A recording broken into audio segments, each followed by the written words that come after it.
Толба-табык от слова толба – лучший, отборный.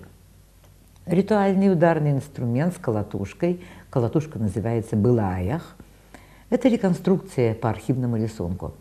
На каркасе из стальниковых прутьев, говорят, должны быть распялены нечетное количество шкурок разных мелких животных.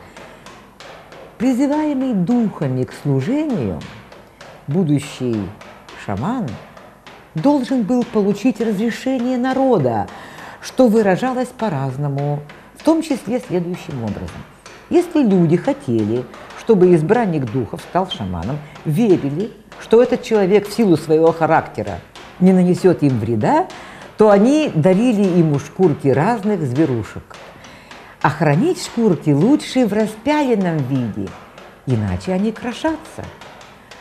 Возможно, внутреннее обращение, воображаемая коммуникация с этими символами зооморфных духов-помощников была одной из психологических техник вхождения шамана в измененное состояние сознания.